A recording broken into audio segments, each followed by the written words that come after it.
الموضوع يمكن يطول شوي، لكن عموما اللي ما يناسب الموضوع لين يغلق لا حول ولا قوة.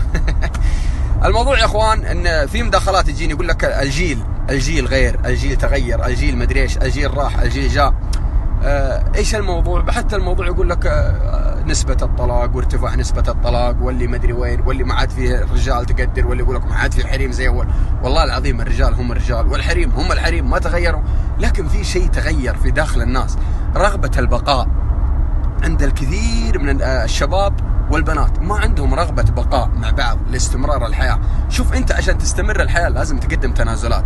الحياة ما تجيك على ما تبغى، هي ما هي كروكي ترسمه ويمشي يمين يسار زي ما ترسمها تمشي. لا، انت لازم تقدم تنازلات في حياتك. انت كشاب او انت كبنت لازم تقدم تنازلات في حياتك عشان تضمن استمرارية العيش في الحياة. انا سويت بعض الاطلاعات حول الموضوع، حول نسب الطلاق. ما بكبر اقول بحث، لا، اطلاع بسيط. لقيت 60% من عملية الطلاق في السنة الأولى من الزواج، 40% للسنين الثانية. إيش السبب؟ إيش المشكلة؟ غير صالحين للحياة يعني؟ لا، كلهم صالحين للحياة لكن ما عندهم تنازلات. البنت تجيك مثلا يوم من الأيام نفسه، كل إنسان يمضي على ظروف في الحياة، واشطحت لها بكلمة، جابت لي كلمة، ثم جاك طويل العمر وقال كذا، قال أنا رجال ترفع صوته عليه طان بالكف. لا يا أستاذي، الرجالة إذا كان قدامك رجال هنا تحسب رجالة، لكن قدامك حرمة ما تحسب رجال. هدي شوية هدي. البنت طال عمرك يعني عشان نكون واقعيين، البنت طال عمرك جاتك وقالت فلانة راحت وأنا ليه ما توديني؟ طيب فلانة ظروفها ما زي ظروفي، أنا أختلف. فلانة تسافر وأنا ما أسافر. طيب فلانة زوجها يستلم 15 سنة، فلانة ما عندها التزامات، أنا كات اللي وراي واللي قدامي عشان أتزوج. لازم نصبر ولازم نتحمل عشان تستمر الحياة. أغلب المشاكل حقة الطلاق، أنت ما اشتريت لي، وفلانة تاخذ وأنا ما أخذ، وليش ما توديني مع البنات، والبنات يطلعون والبنات يسافرون والبنات ياخذون والبنات يغيرون. طيب أنا أختلف. ولا جاتك والرجال شطح له بشطحة. طيب انتهينا من المشكلة هذه، جينا عند دور الأم والأب.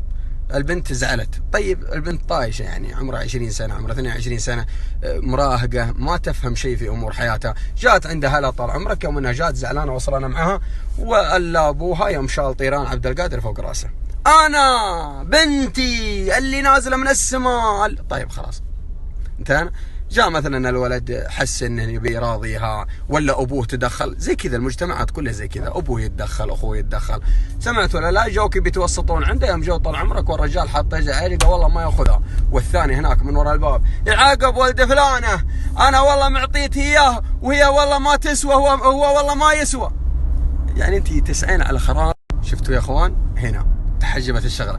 لو البنت متاكده انها مخطيه 100%، تسمع الكلام هذا من امه وابوها، خلاص تشوف نفسها فوق الدنيا كلها. ليش؟ لانها مراهقه، ما هي عارفه الصح والخطا. طيب انت يا امها وانت يا ابوها، جاتكم البنت زعلانه، فلان والله لا لعن خيره، لا اوريها طلع انزل، وخلى الامور تهدى، اتركها اسبوع، روح لابن اخيك، تعال يا ولدي انا يوم جوزتك من محبه. وش اللي حصل؟ يعطيك الموضوع كله. انت رجل عاقل عمرك 50 سنه مجوز بنتك، ما تميز من المخطئ، عرفت ان الرجال مخطئ، يا ولدي والله انت اخطيت على بنتي. انا عمي لو يجيني ولا رحيم يجيني يقول يا ولد انت اخطيت، هو رجال كبير يقول اخطيت، والله بقول والله اني اخطيت، ما فيها كلام.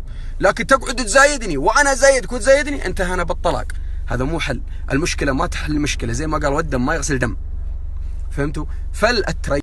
انا بختصر الموضوع وبوصل رساله مهمه للشباب والشابات، لكل المتزوجين.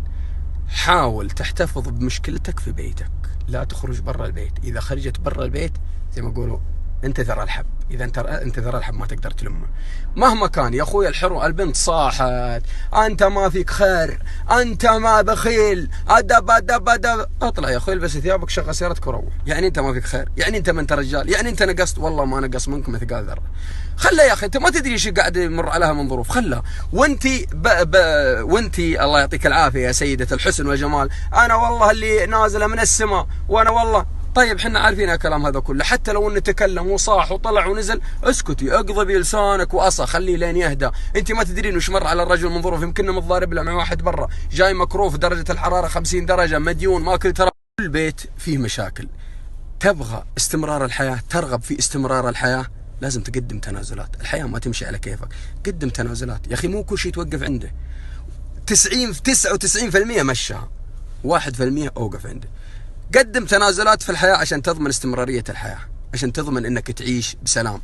ما لك ومال انت خاسر 150,000 وهذه طالعه ونازله، ما لك ومال الخط المعلق، ما لك وماله. قدم تنازلات وعيش مبسوط، واترك الناس، كل عائله فيها ما فيها، وكل بيت فيه ما فيه. والله والله وتالله ان ما فيه حياه مثاليه في الدنيا هذه كلها.